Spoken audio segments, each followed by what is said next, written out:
hindi ko alam kung saan banda no na merong bending of the law. No?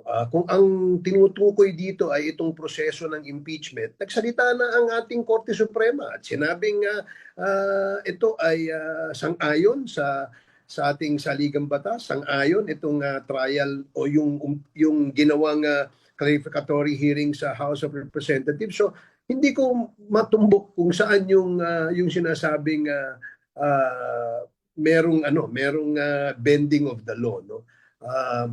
If ang kanyang tinutukoy yung tungkol doon sa mga ebidensyang inilalatag ng prosecution, mukhang mali yata because ang sa panig ng depensa sila dapat ang magpatunay na itong mga ina-allege dito sa ating articles of impeachment mapapatunayan o madedebunk sa pamamagitan ng ebidensyang hawak ng depensa. So sa ngayon, parang hindi ko maintindihan saan banda at papaano sinasabi na merong bending of the law dito sa usaping impeachment trial. Ang dagdag ko na lang din po doon, yung mas nakikita nating clear evidence of bent laws ay yung napakadaming ebidensya ng anomalya sa paggasta ng confidential and intelligence funds ng Office of the Vice President and Department of Education. Imagine yung thousands of acknowledgement receipts submitted to support their audit report. Ni isang official receipt walang nakita. And marami rin po tayong mga acknowledgement receipts nakalagay ang paggasta gamit for medicine, for safe houses. Clear naman po sa joint memo na hindi po yun acceptable use of confidential and intelligence funds.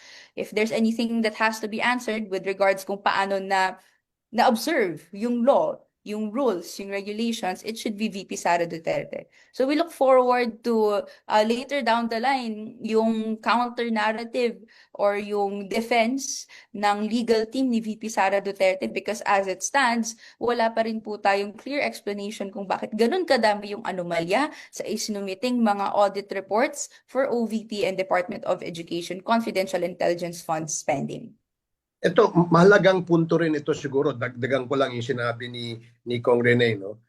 Remember, 2022 pa ito na nagkaroon ng issue tungkol sa notice of disallowance. 2026 na ngayon. No? 4 years has passed.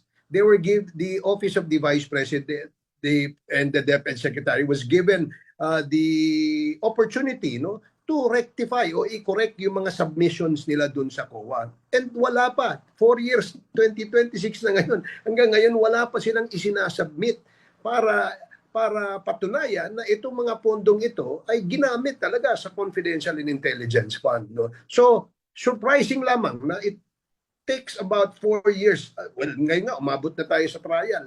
Diba?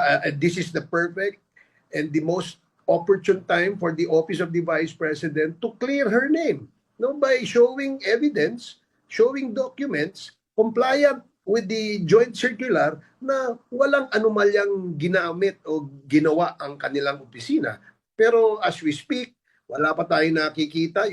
Napakadali naman sigurong mag-submit sa COA ngayon ng mga resibo. Pero mukhang wala. They always stuck with the submissions na ang karamihan ay puro accounts acknowledgement receipt. So medyo may malaking katanungan tungkol diyan.